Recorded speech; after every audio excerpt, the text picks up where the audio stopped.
Hello everyone, मेरा नाम है सौरभ कुमार और आप लोग देख रहे हैं कॉमर्स नॉलेज हब। पिछले वीडियो में हम लोग इनकम स्टेटमेंट के बारे में बात किए थे। इस वीडियो में हम लोग बात करने वाले हैं बैलेंस शीट के बारे में और कैश फ्लो स्टेटमेंट के बारे में।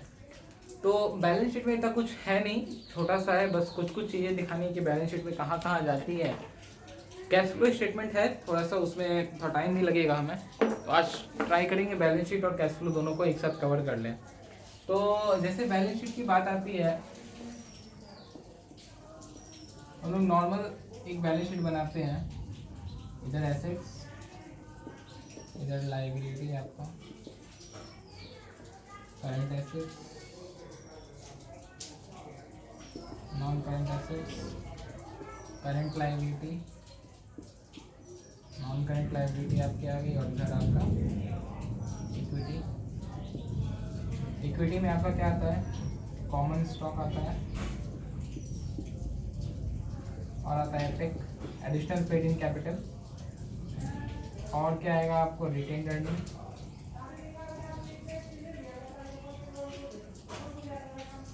और क्या आता है? Accumulated OCI. एक्यूमुलेटेड ओसीआई हम लोग लास्ट वीडियो में बात कर चुके हैं इनकम स्टेटमेंट में, तो यहाँ पे इसको थोड़ा सा छोटा सा एक ग्लिम्स देखेंगे। तो करंट एसेट्स में आपका क्या आता है? तो नॉर्मल कैश आ गया, आपका मार्केटेबल सिक्योरिटीज आ गया, और आपका क्या आ जाएगा?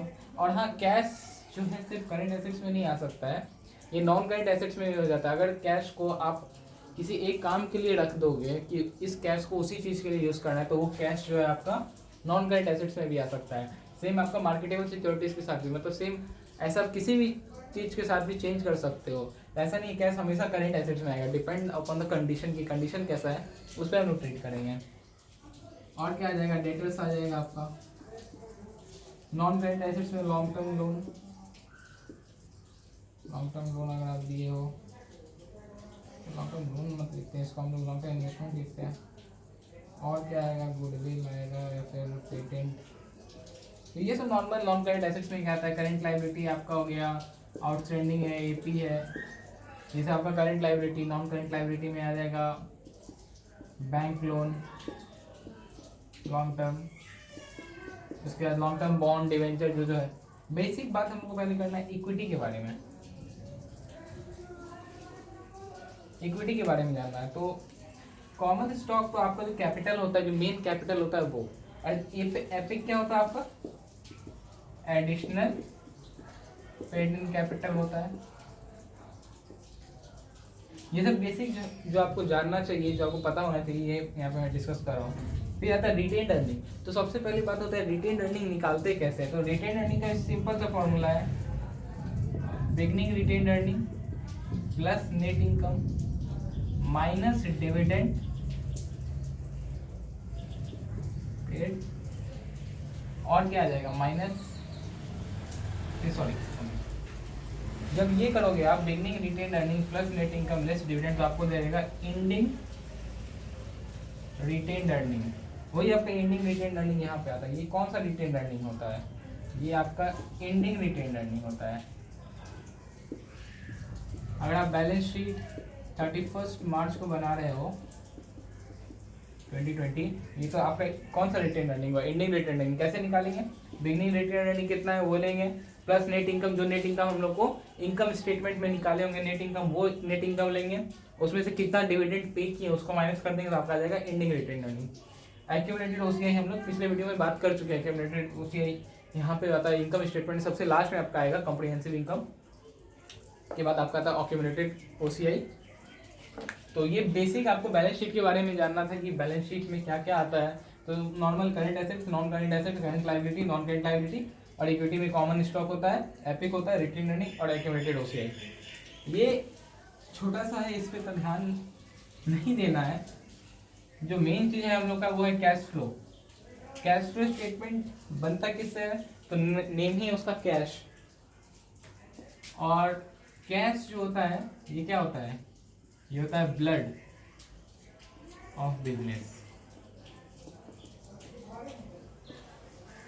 भले कोई भी बिजनेस बहुत ज़्यादा ग्रो कर रहा है, बहुत ही कैपिटल उसके पास, बहुत अच्छा एसेट्स है उसके पास, लेकिन अगर कैश नहीं है उसके पास तो वो चल नहीं पाएगा, उसे प्रॉपर वर्क करने में बहुत दिक्कत होगा, उसका प्रॉफिट घट जाएगा।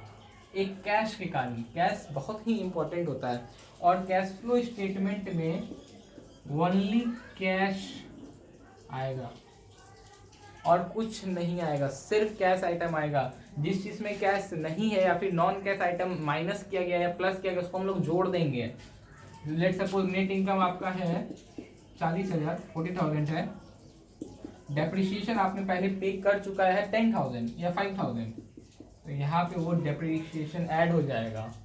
ये डेप्रिसिएशन जो पहले से माइनस हो गया था तो आपका अब नेट इनकम क्या होगा, अब आपका नेट इनकम होगा 45,000। तो जितना भी नॉन कैश आइटम है अगर वो एक्सपेंस है नॉन कैश एक्सपेंस तो उसको ऐड कर देंगे, नॉन कैश इनकम है तो उसको सब्ट्रैक्ट कर देंगे। तो वो हम लोग आगे पढ़ेंगे कैसे करना है।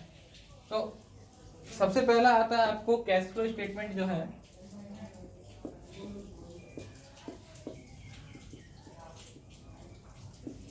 इसे 3 चीज में डिवाइड किया गया। पहला आपका है ऑपरेटिंग एक्टिविटी,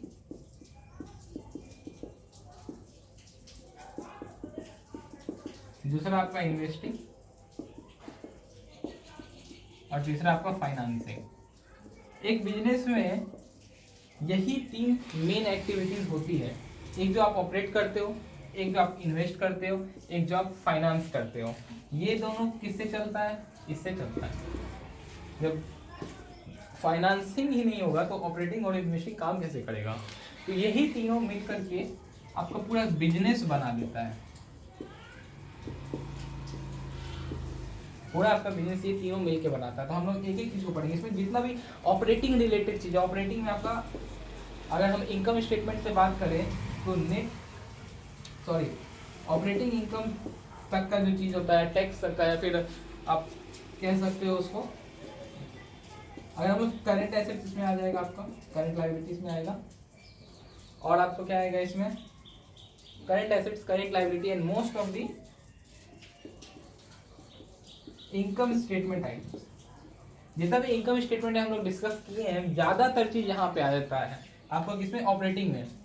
इन्वेस्टिंग में जब आप इन्वेस्ट किए तो इन्वेस्ट किस में करते हो, एसेट्स में हम लोग करते हैं, तो कहाँ जाएगा, नॉन करेंट एसेट्स में, क्योंकि करेंट एसेट्स में यहाँ चला गया है। और हम लोग इन्वेस्ट शॉर्ट टर्म चीज में भी करते हैं लेकिन ज्यादा नहीं करते, तो हम लोग लॉन्ग टर्म में करते हैं, तो कहाँ जाएगा, नॉन करेंट एसेट्स में। फिर आता है फाइनेंसिंग एक्टिविटी, ये आपको क्या लेगा, ये आपका इक्विटीज लेता है। इक्विटीज में जितने चीज आते हैं वो आपका कहाँ पे आएगा, वो आएगा आपका फाइनेंसिंग एक्टिविटी में। तो हम लोग आज इसी को देखेंगे। और एक चीज एनसी नॉन करेंट लायबिलिटी, ये नॉन करेंट लायबिलिटी कितना आपको जितना भी होता है वो कहाँ मिलेगा आपको, फाइनेंसिंग में।